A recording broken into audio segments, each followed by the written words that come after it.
All my life, I've been grinding all my life. All my life, grinding all my life. Sacrifice, hustle pay the price. Wanna slice, throw the dice, that's why. All my life, I've been grinding all my life. Welcome to another episode of Inside the Grind. I am your host, Serafina Maulupe. We have an amazing guest with us today. I'm so grateful that he is here. He is a rugby union player. He plays fullback or on the wing for Stade Français. He represents Tonga internationally. He is known for his speed, elusiveness, and strength from fullback. I'd love to introduce Telusa Veainu. Thanks for having me on the show. It's an honor and a pleasure. I've seen you've interviewed some awesome Pacific Island athletes, and I'm very fortunate to be on your show today. So thank you. Oh, thank you so much. No, it's an honor to have you here. You know, I just want to say thank you so much for your time and thank you for being here. How are you? What are you up to right now? Yeah, I'm good. You know, and in the scheme of things at the moment, I'm healthy and I'm alive. You know, with the pandemic and stuff that's going on. You know, I'm just very fortunate to still have a job as well. So we've just finished our season here in France. I've just come out of the hospital about since yesterday. Had an operation on my foot, so now I'm just recovering, and then I'm going to take my little family on holiday just to relax and get fit. Oh yeah, no, that's the best. Wow. So what happened to your foot? What injury was it? I just had an impingement at the back of my ankle, so it's just a clear out. It literally took an hour just to go in and take out the little bone, and that was it. So it'll be about a week, and then I'll be fine after that. Nice. And then how long is off season for you guys? It's only 5 weeks, which is not a lot, which is not a long time. I don't think it's a long time anyway for us to do, you know, especially doing sports all year round and only get 5 weeks off. I think we should get like 8 weeks, but yeah, no, of course. I think the coaches will be too scared for us, especially the Island boys turning up and not in good shape. Is there any other, you know, like Polynesian athletes or Pasifika athletes that you play with out there in France? Yeah, in France, there's so many of us out here. It's really cool. In my team, we've got another 2 Tongan boys, 3 Samoan boys, and 3 Fijians. So we've got a really good mix here. You know. Oh, that's awesome! Oh my gosh, that's so awesome. But man, I would love to start off with you growing up in New Zealand. You know, how was it for you growing up out there, and how was your childhood? You know, my childhood was, I guess, pretty blessed, to be honest. We didn't have much growing up when I was younger, but you know, I just remember being happy all the time. You know, my parents did all they could to provide for us, for our big family. I'm one of 11, so there was never a dull time. You know, I can remember we were always around family as well in Auckland. So yeah, it was. I guess it was really good, to be honest, and got all my, I guess, skills and all the competitiveness from playing alongside, you know, my cousins and family friends and stuff like that. You know, because you had no toys, so you just make a rugby ball either using socks or you know, or a soccer ball or something like that. So that's so very, very fortunate, to be honest. No, that's awesome. And where do you fall in, like, your siblings with your 11 siblings? Where are you at in that? I'm the oldest. Oh, okay. You're the oldest. Oh, wow. So how does it feel, you know, to be the oldest, you know, within your siblings? Yeah, it feels all right, to be honest. I guess I was the test dummy to start off with. And then, then 11 others come along, 10 others come along, and it's all right. You know, I just have to do my thing, and my family are very supportive. You know, they always cheer me on. My mum and my mum and dad are always telling me to always pray and always remember where I come from, and you know, always staying grounded. So I'm never too far away from that. So it's, amen to that. Did you guys grow up like you know, for Samoans, like, you know, like the Fa Samoa way, or did you guys grow up like the Tongan, like, you know, did you guys have that tradition instilled in you growing up? Yeah, 100%. It was all Tongan, you know, growing up. You know, because we have my grandparents here as well, and we're all surrounded by family, like everything was Tongan. You know, you go to church, you know, at home speaking, you know, all in Tongan, and then obviously when you go to school you speak English. But no, at home now, even now, everything's Tongan. You know, like yeah. So we still, and my parents are still trying to uphold the Tongan traditions. So Definitely. yeah, it's pretty cool. Yeah, that's awesome. But you know, when was rugby introduced to you? I think I can remember. I think I was about 4 or 5 years old. You know, I remember vividly. Oh, sorry, like going down to watch Jonah Lomu and Joel Vidiri, who were legends of the game. You know, and even watching the '95 World Cup. You know, and I was just like, I could see it as like a background sort of thing, but I can still remember if that makes sense. Mm-hmm. And then the first contact sport that I played was actually rugby league. Oh, okay. Yeah, so because all my cousins and stuff were playing rugby league, so I thought, oh, I'll go play and you know just have fun. And then the rugby boys had really cool gear. They got drink bottles and tracksuits, and so I was like, no. So Saturdays we all play rugby, and then Sundays we'll play rugby league, and we did that for years.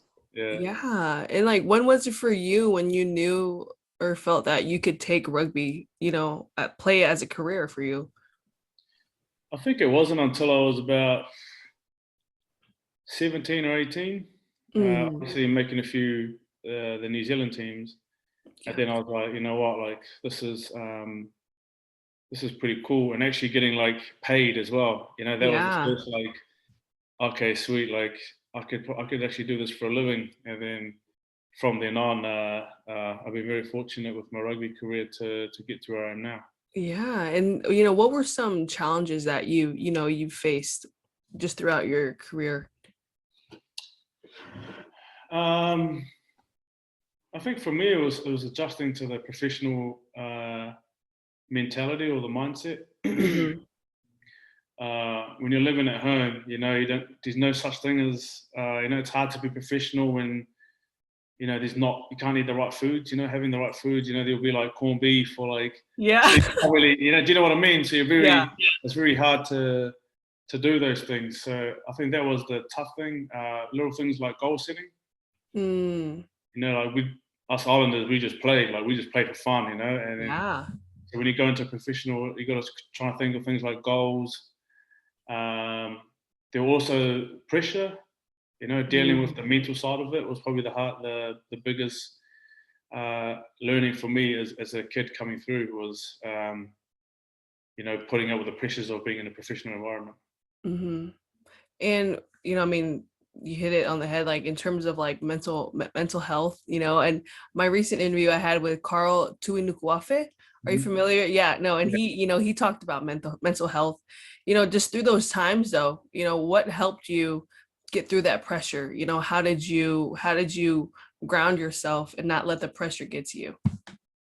I've been quite lucky with the coaches that I've come across, you know, the Crusaders. There's a guy called Aaron Major who, you know, was mentoring me to my time in Leicester, and he just talked about controlling the controllables. Yeah. You know, and not worrying about outcomes and things that I can't control. You know, so it'll be little things like throughout the week. It's all about staying in the moment and building that momentum throughout the week so that you can perform. You know, when it comes to Saturday, so. It'll be making sure I do my weights, making sure I do my recovery, eating well, and just making sure I'm visualizing how I'm going to play the game. And then come Saturday, I'm really confident. I don't have to like think, crap, have I done enough? You know, so that's been I've been holding on to that for the last 10 or so years. You know, just it's the same thing. You know, it's just a lot more simpler now that I'm getting a little bit older. But, that's it for me really. And as a Pacific Island kid, you don't really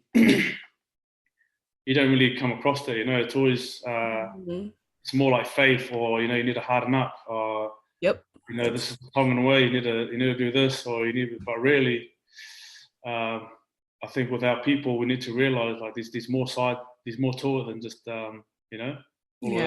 Oh my gosh. No, I mean, you hit it on the head. I mean, you just like hit it on the head because, me growing up as well, playing basketball, my dad, he was like, suck it up, get through it. It's just like, we're just taught that. And now but like mental health is a real thing, especially playing in sports. And we need to be able to learn how to, I feel like, maneuver through that, but just know that it's okay, that we all struggle, and I'm just curious as to like just playing in Francis playing in France now. How is that for you? It's crazy. And the French people, they just enjoy life. Like rugby is not a big part of their life. It's so once they finish rugby, they park that rugby bus to the side, and then they have a smoke and have a few wines, and just enjoy life. Mhm. Whereas in UK and New Zealand, they're a bit more serious. Like they're rugby almost 24/7. But I'm loving it here in France. Mhm. Now that everything's starting to open up, we're getting to see a few sites and getting about. But I'm really enjoying it, to be honest. Yeah, is there a game or a moment for you that has been memorable for you? I think just the derbies. So we played Racing '92, who was our local rivalry, and just the amount of emotion that goes into it. It's so tiring, and you just after Yeah. the game, you just think like, man, I'm just so sleepy now. Like, what's Yeah. just happening? And you just the French are so emotional. Like, they just like Mhm. some people are crying in the sheds, and it's just like. And for me, I'm not used to that. But it's kind of cool to see how passionate they are about who they're playing for and what it means to them and stuff like that. So Mhm. it's definitely different. Yeah, that's awesome. But can you walk through with us a typical training day for you? Like what a typical training day looks like for you?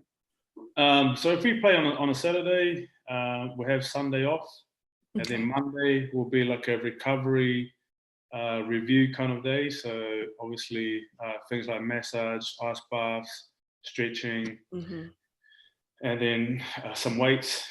Tuesday will be our big day, so we'll have back stuff in the morning and video reviews, and then afternoon will be full on scrimmage, and then Wednesday will be a day off, or you Hmm. can have yoga or massages. You get to come in if you want it.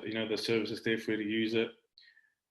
Thursday will be our defense day, so everything's all on D, like reviewing and previewing the opposition.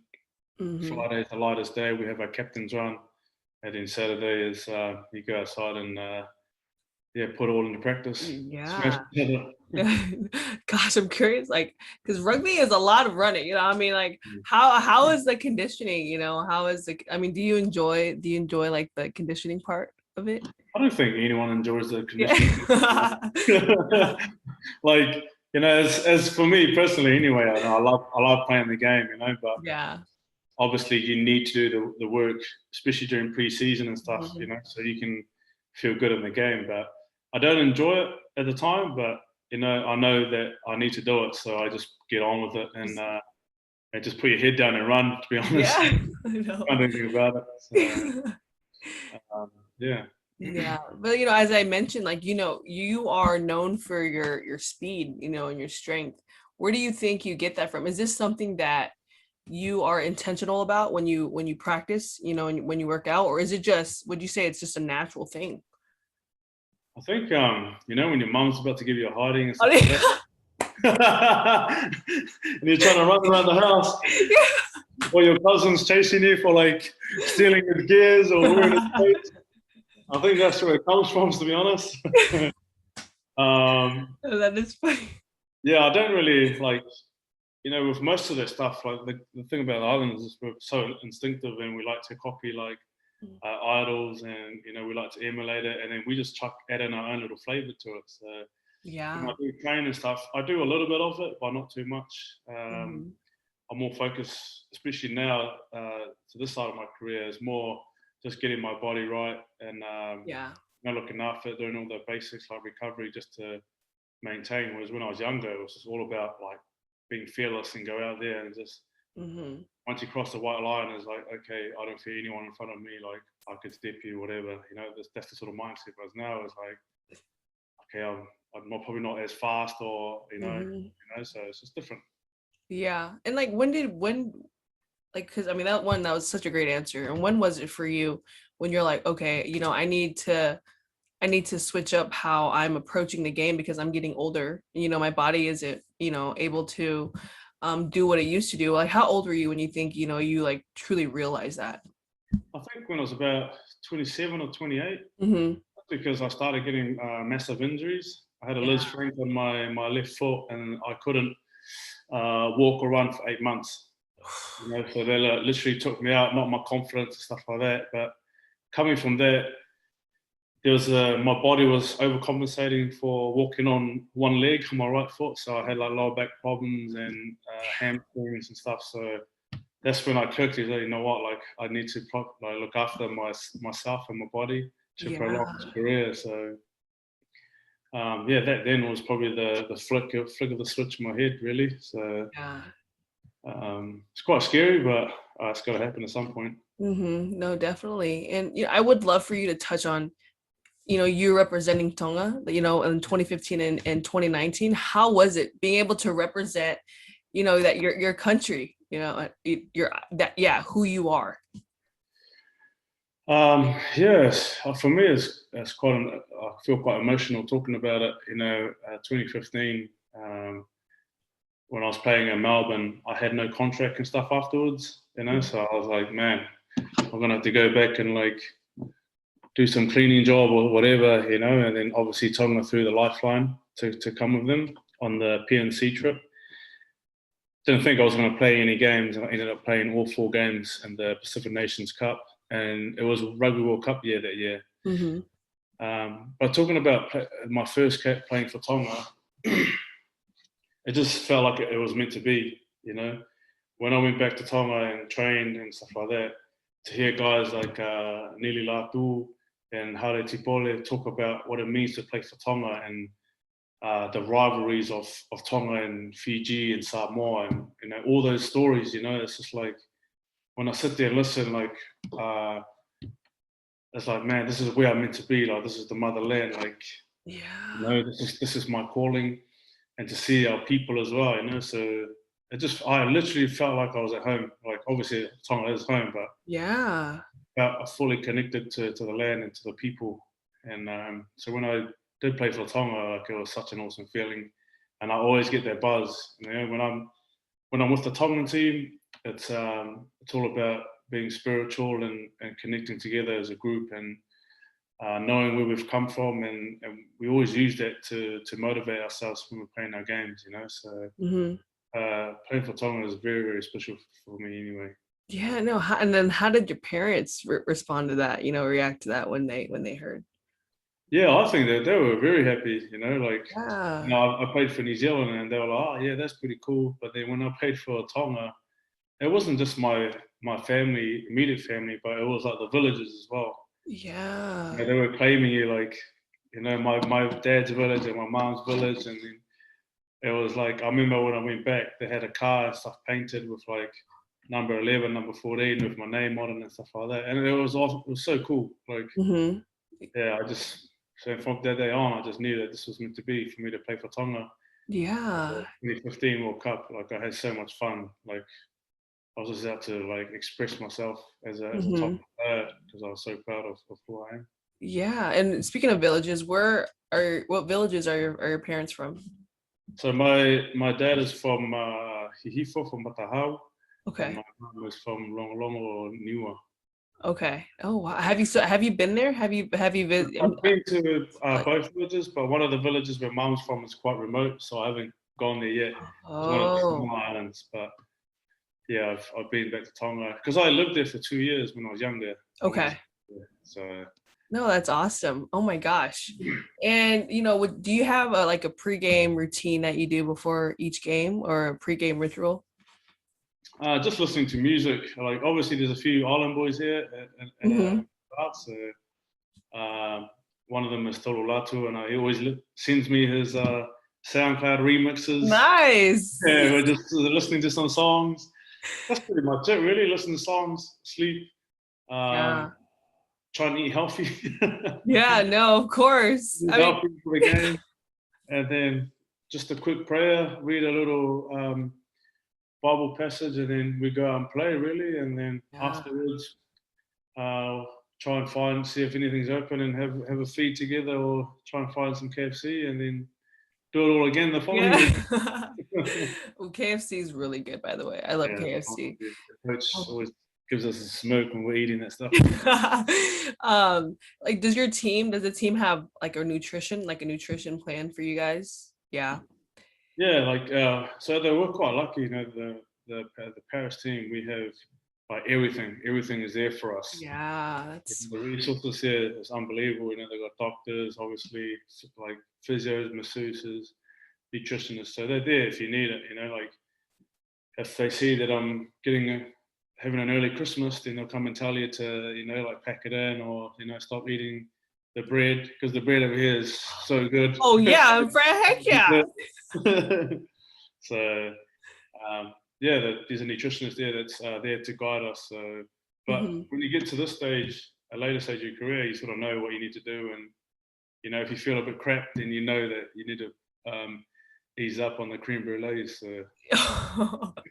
Oh my gosh, one day I'll have to make my way to France. Yeah, but you know what my show is about is the grind that it takes to get to where you're at, you know, because it doesn't happen overnight. The process, it's not pretty, you know, it's full of ups and downs. Yeah. But are you able to tell us that the process that it's gotten you to where you're at, and just the mindset, the mentality that you need to, you know, play at the level that you're playing at, you know, are you able to share that with us? Yeah, I mean, you know, as a young kid, you've got this mindset of you just deserve everything. Entitlement.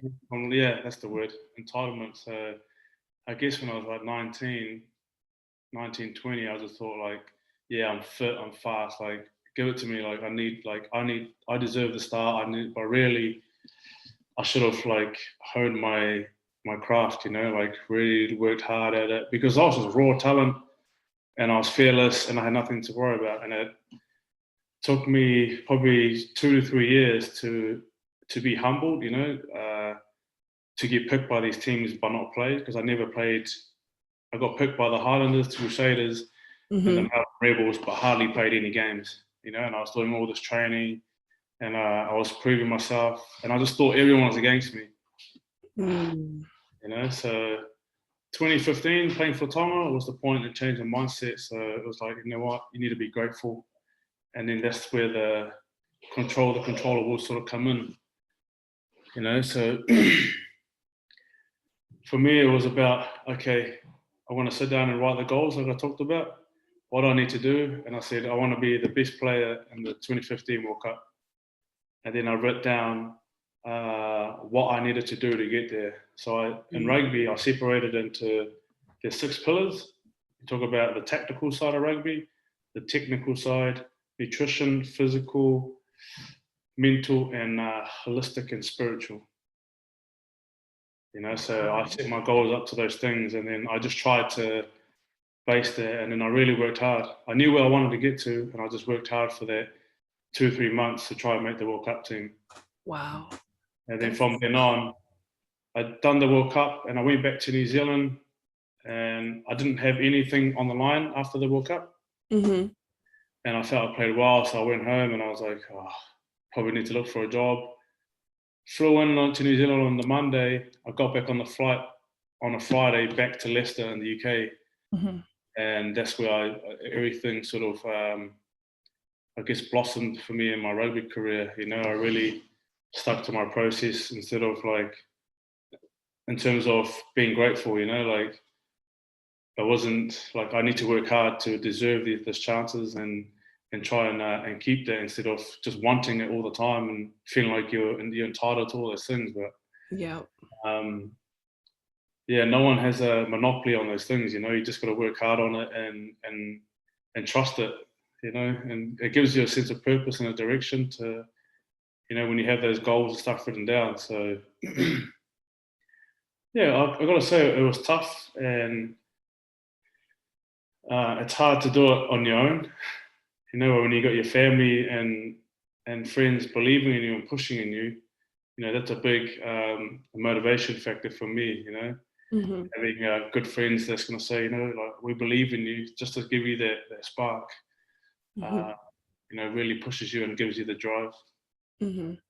Yeah, but like you mentioned, I'm curious, are you able to elaborate a little bit on like the goals that you said, like, that you had like the 6 pillars.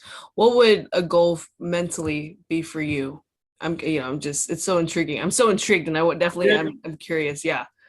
Yeah. So for me, my mental goals were to be clear. So to be clear when I'm playing, so what does that look like for me? So that'll be a big subtitle. So it'll be clear. And then under it will be like little bullet points saying, know your role, call your mum and dad, visualization, stretching, eating. So those little things, if I do those things, it will give me mental clarity. And if I have anything that I needed to, if I've got any stress behind me, like let's say I needed to pay bills or whatever, I needed to sort that out so that won't interrupt with my game. And the mental and holistic, the spiritual side of it will be like, making sure I go to church, or making sure I go see my parents, or catch up with a friend that I haven't caught up, or call someone, just to making sure that you keep that same connection, and you're not losing it. It's something outside of rugby as well. So it could be a personal development where you can go and coach some kids, or hang out with some of the boys and go for coffee.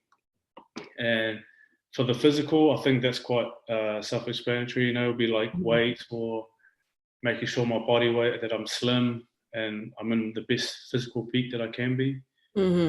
Tactical side of it will just be knowing your role and studying your position and knowing your game.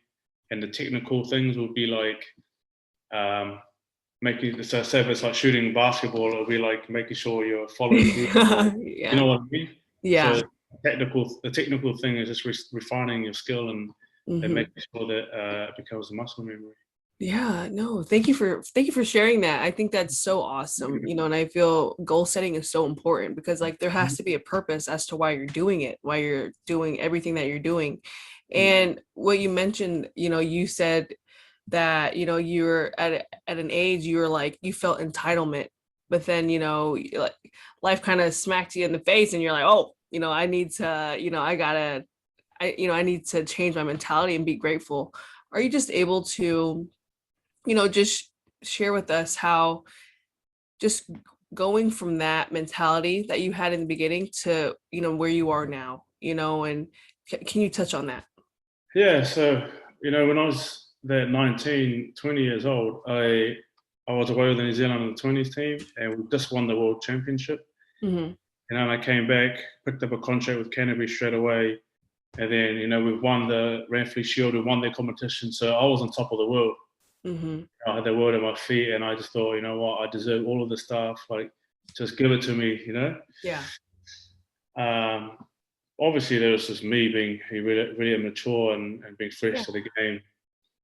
And I had to take a big forward, and the big forward had come in me being denied from playing in Super Rugby games, and also having big injuries as well, because I didn't feel I needed to train as hard. I didn't feel I need to do the stretching. I didn't feel I need to eat right.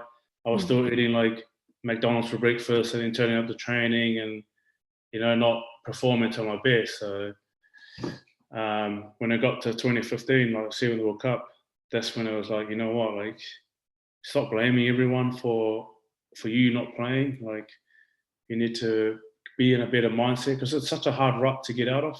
Yeah. When you're stuck and everything's not going your way, you're just looking for easy escapes, and I was lucky, some escapes are like alcohol and drugs, with me, I was quite lucky. I didn't really go down that route, but there was a side of depression in there, like feeling the pressure that I needed to play, because all my mates that we were playing with, they were like kicking ahead. Yeah. So all of those things were sort of like just creeping in. And then obviously going away with Tonga, there was just a spark. It was like, you need to change your mindset. How about being grateful? Being grateful to be in a team, to be grateful to be able to run, having good health, having good family around you to support. And then now my mindset now is, I know what I need to do for the game. I'm a lot more grateful and I'm a lot more appreciative of the game and what it has given to me. So now for me, it's about giving back to the younger boys that have come through, to the younger, especially Pacific Island boys that are coming through. Because you see them coming through, you see shades of yourself in them in terms of, just the little things, the 1%ers, things like turning up on time, having the right attitude, goal setting, just the little things that I went through myself, and you can see it. And it's such a hard thing to teach someone or to explain to them why, because you just don't see the bigger picture. At the end, because as a young kid, you're just like, nah, I know everything. Like I know what to do and all that stuff. But I try and explain to them why and why it helps, and just give them the option, because at the end of the day, you can only tell them how to do it, and they have to want to do it. It's their choice at the end of the day. So that's where I'm at the moment, is just to give back to not only the Pacific Island boys, but also the boys that want help. I will always try and help out wherever I can, because I know what it's like to struggle and to not play games, so I always try and put an arm around them or give them the support. Of course. No, thank you for sharing that. And I just feel like, what you said, it's just an important message. Because I feel that we're all sometimes, we can get at that age where, we have that sort of entitlement, and we were like, we're doing all this and we deserve this. But it's like, I feel when in terms of gratitude, because I'm someone that practices like being grateful, because it's like the more gratitude you feel, and like, I don't know, you allow, because I believe like in the universe, it comes back tenfold, and so thank you for sharing that. What would your advice be to someone who wants to become the next Telusa, or just who wants to become the best version of themselves? Like for me, I always live by these five things. Like one, enjoyment, and the other one, I've done this before. So like this the thumb always represents enjoyment. Okay, and then this finger here, it means responsibility. But if you make sure that you're accountable as well, because there's 3 fingers pointing back at you. Now the middle finger, if you're pointing that at someone else, what does that mean? F you. Yeah. Is that? Yeah, you've got attitude, don't you? Oh yeah. Yeah. Okay. So like enjoyment, responsibility, attitude. And what do you think this one's there for? That I don't know. Commitment. Oh, commitment. Oh, married. Yes. Oh, wow. Okay. Commitment. And then the little one, do you know what the little one stands for? A promise, like pinky promise. I don't know. Or so like in the mafia and stuff, they used to chop your finger off. Oh, sure. So this is like, the promise or the sacrifice. Okay, sacrifice is one of them. Wow. So, I guess for me, like, what is it? Do you enjoy the thing that you do? And like make sure you're responsible and you take ownership of it, and make sure you have the right attitude, and make sure you're fully committed to it. And what are you going to sacrifice to get to those things? But because to become a sportsman takes a lot. It takes a lot of sacrifice. It takes a lot of commitment, and it challenges your attitude. And there's a lot of blaming and stuff when it comes to responsibility. So you got to make sure you're responsible for having the right kit, or you're responsible for your own action, things like that. And you got to make sure you enjoy it at the same time. Yeah. If you don't enjoy it, you know what I mean? You're not gonna. Yeah, it's gonna be miserable, and it's like. And don't get me wrong, like there are times where you're not gonna enjoy it, but it's also having that base of support. So I think to be a successful sportsman, I think definitely having those things is going to help, and having a purpose. Yeah.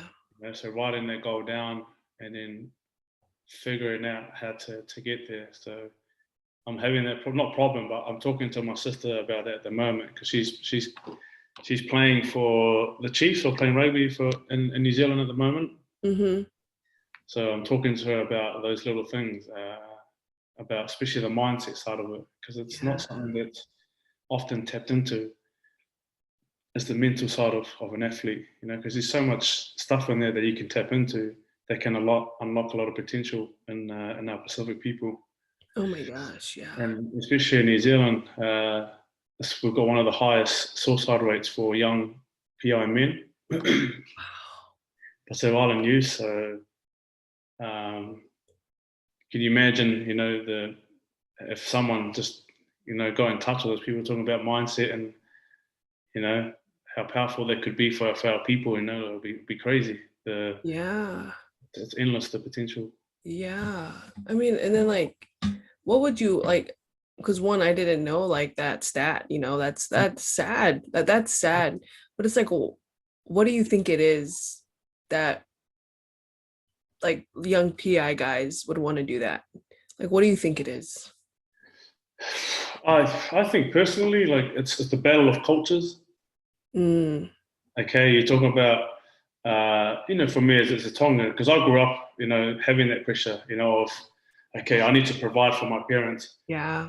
And now that I've got a little family, you're stuck in between now. So like now the church wants to come into the game as well. And your uncle wants to come in as well. And then if you're the sole provider for the whole, that's going to put a lot of pressure, especially on a young Pacific Island kid and now in this generation now, I think it's even more tough because there's so much more pressure, on those kids or young PI kids, even the ones that come into sport, Obviously they want to do well, they don't want to let anyone down, so there's so much pressure and sometimes they don't have anyone to turn to.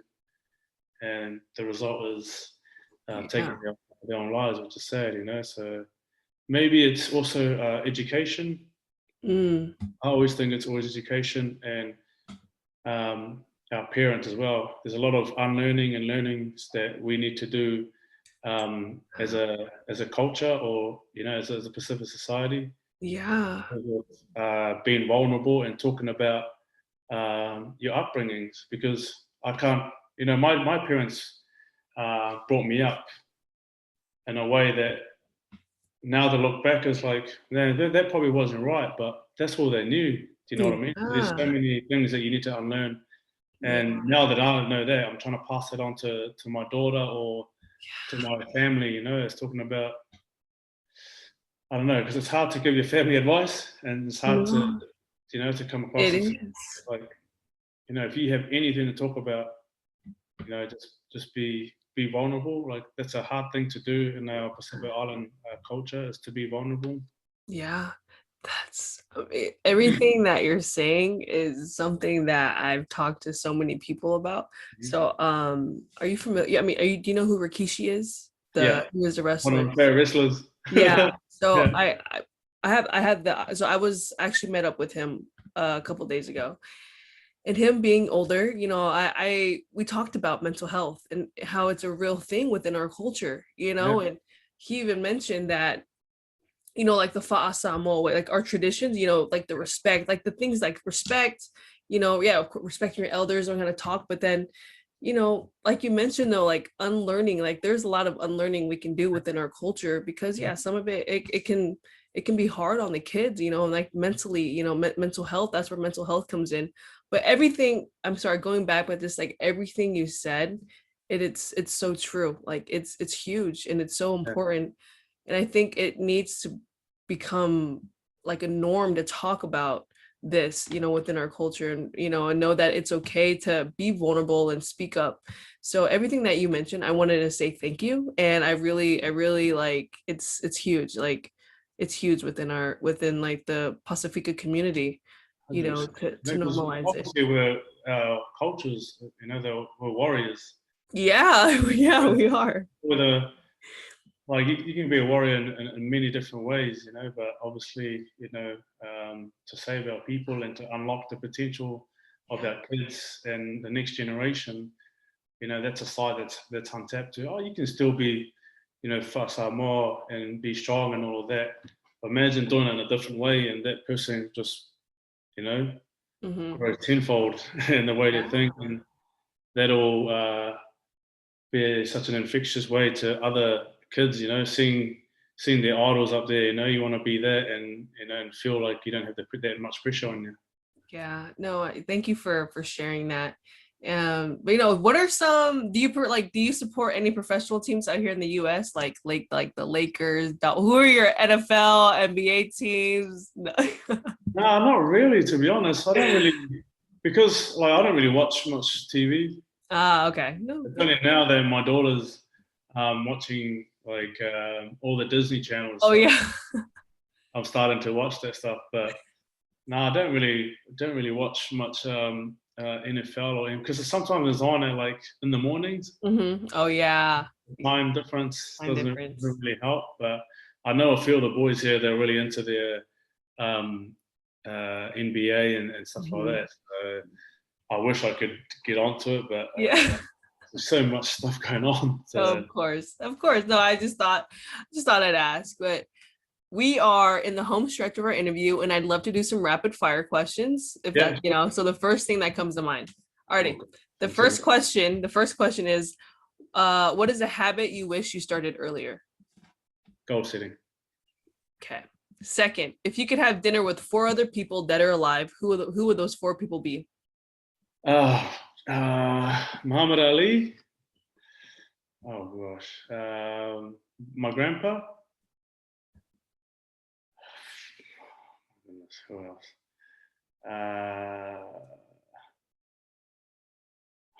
This is such a hard question. Sorry, John Olomu. John Olomu. Okay. Oh yeah. And I don't know, maybe Morgan Freeman or something like that. Morgan Freeman. Oh yeah. Yeah, either Morgan Freeman or Denzel Washington. Because those two are one of my favorite actors. So. Yeah. Ooh. Okay. That's a good dinner. That'd be. Oh, that's really cool. Okay. The third one. Your favorite teammate. Why would you do that to me? They don't take it personal. My favorite teammate here in Stade will have to be Telusa. I think you should interview him next. Oh yeah, no, I would love his. Please, I would love to try to get him. Yeah. Yeah, he's the heart of our team, and he's pretty funny. Yeah, he always gets me up if I'm going in the morning. He always plays the right track or whatever, and he just lifts the mood up. So yeah, okay, that's awesome. Fourth one, what's the best advice you've ever received? Remember where you've come from. The fifth one, what's the biggest lesson you learned in the past 12 months?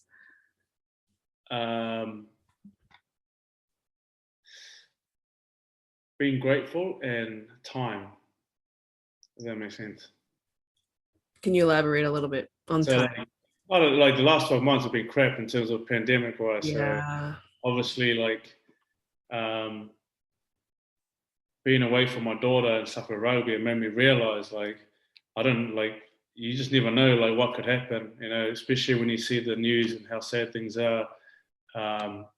Families losing members and not being able to say goodbye, so definitely was so grateful, to do what I was doing and spend some quality time with my family during the COVID lockdown and stuff like that. So that was really cool for me to do, but sad for some, but I felt really privileged and fortunate to be able to do that. Yeah, no, that's awesome. Thank you for sharing that. Last question. I think you answered it, but I want to continue to highlight our Pasifika athletes. Who is someone that you'd like to see on this show? There's a few, because there's so many the island characters, man. But yeah, I think Telusa will be a good one. Okay. Have you seen Nemani Nadolo? No.